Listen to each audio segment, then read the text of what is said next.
Assalamualaikum warahmatullahi wabarakatuh.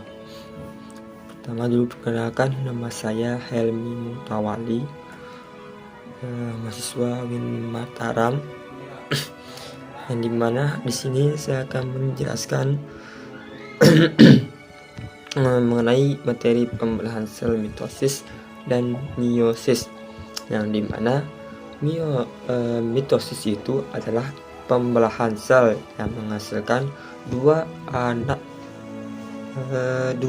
sel yang mengandung jumlah kromosom atau materi hereditas yang sama atau identik. Mitosis ini terjadi pada sel somatik yang dimana bertujuan untuk mengganti sel-sel yang rusak atau regenerasi dan memperbanyak sel untuk proses pertumbuhan.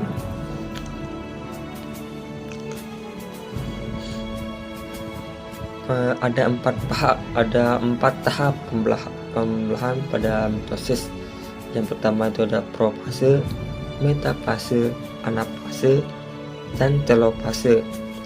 Tapi sebelum memasuki empat tahap pada pembelahan mitosis ini, terlebih dahulu terjadi yang namanya fase interfase, yang dimana tahap ini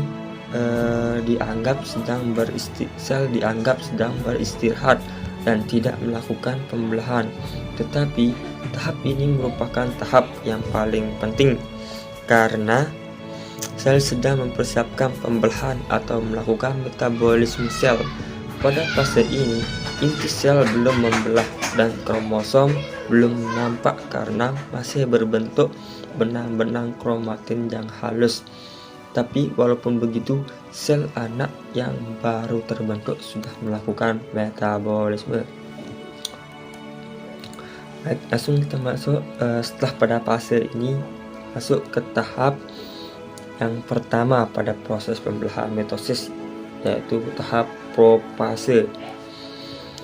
Membran inti mulai rusak menjadi bagian-bagian kecil, fragmen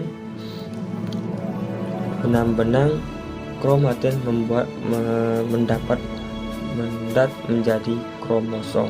Pada fase ini sentriol menduplikasi dan membentuk benang spindle, lalu sentriol bergerak menuju kutub-kutub yang berlawanan. Membran inti dan anak inti pun melebar. Selain itu, kromatin menebal menjadi kromosom dan kromosom menduplikasi menjadi kromatin. Lalu ada fase metafase. Kromosom berjajar pada bidang pembelahan. Pada fase ini semua kromatin berada di bidang luar dengan terjajar benang spindle. Lalu ada anafase. Masing-masing kromatid berpisah menjadi dua bagian. Pada bagian sentriolnya masing-masing ditarik menuju ke arah kutub-kutub yang berlawanan oleh benang konektor. Yang terakhir itu ada tahap telofase, yang dimana tahap ini kromosom mulai berkumpul pada kutubnya masing-masing. Lalu kromosom mulai menipis menjadi kromatin. Benang spindle mulai menghilang.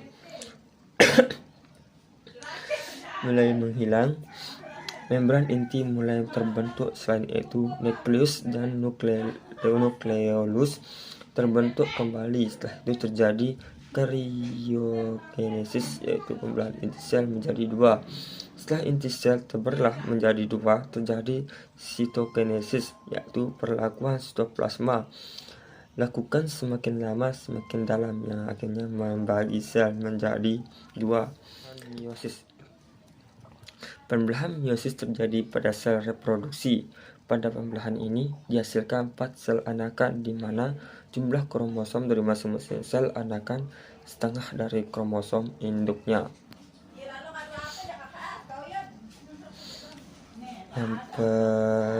Pembelahan tahap-tahap pembelahan meiosis. Ada profase 1, metafase 1, anafase 1, telofase 1. Kita bahas satu. Baik, pada tahap ini, pada tahap sel meiosis, pada profase 1 dibagi ke dalam beberapa fase lagi ya. Yang pertama itu ada leptonema, yang dimana benang-benang kromatin memendek dan menebal menjadi kromosom homolog. Lalu ada zygonema, kromosom homolog itu yang sama bentuk, saling berdekatan dan berpasangan. Pasangan kromosom homolog ini disebut bivalen. Lalu ada vakinema, tiap bagian kromosom homolog mengganda dan membentuk tetrad. Lalu ada diplonema, kromatik dari tiap-tiap belahan kromosom memendek dan membesar. Diakinesis, terbentuk 2 sentriol dan juga benang spindle. Lalu spindle bergerak menuju kutub-kutub yang berlawanan. Nukleus dan nukleolus melebar dan kromatid bivalen yang terbentuk terjerat oleh benang spindle. Tahap metafase kedua, tetrad berkumpul di bidang ekuator. Lalu ada anafase, setiap pasangan kromosom homolog berpisah yang bergerak ke kutub yang berlawanan, tertarik oleh benang spindle. Lalu ada telofase, kromatid terbentuk kembali dan nukleus kembali terbentuk. Jadi semua benang hampir sama persis ini dengan tahap pada mitosis. Hanya bedanya ini lalu tahap kedua ini profase inti terbentuk 2 sentriol dan juga benang spindle sentral bergerak menuju kutub-kutub yang berlawanan. Setelah melewati fase itu terbentuk 2 anakan, lalu 2 anakan ini terpisah. Udah fase kedua ini terpisah, lalu yang 2 anakan ini kembali melakukan pembelahan sama persis dengan tahap-tahap yang sebelumnya. Melakukan pembelahan yang dimana 2 anakan ini melakukan pembelahan yang menghasilkan 4 anakan. Lalu yang terakhir itu ada bagaimana sih perbedaannya mitosis dan meiosis. Jadi di sini mitosis dan meiosis itu memiliki perbedaan. Kita lihat dari jumlah anakan, yang dimana mitosis ini hanya melakukan itu 2 sel, sedangkan meiosis melakukan 4 sel. Lalu mitosis terjadi pada sel tubuh, sedangkan meiosis terjadi pada sel gamet, sperma, dan ovum. Fungsi dari mitosis itu sendiri adalah melakukan pertumbuhan regenerasi, sedangkan untuk meiosis hanya melakukan pembentukan sel gamet. Untuk mitosis itu sendiri diploid, yang dimana itu sama sel anakan sama dengan sel induknya, sedangkan haploid ini sel anakan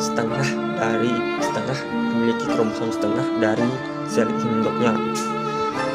Tahap pembelahannya pada mitosis ini hanya sekali, sedangkan meiosis 2 kali. Ya, itu saja dari saya. Kurang dan lebihnya mohon maaf. Ya, di sini juga saya masih belajar, di sini juga saya masih belajar.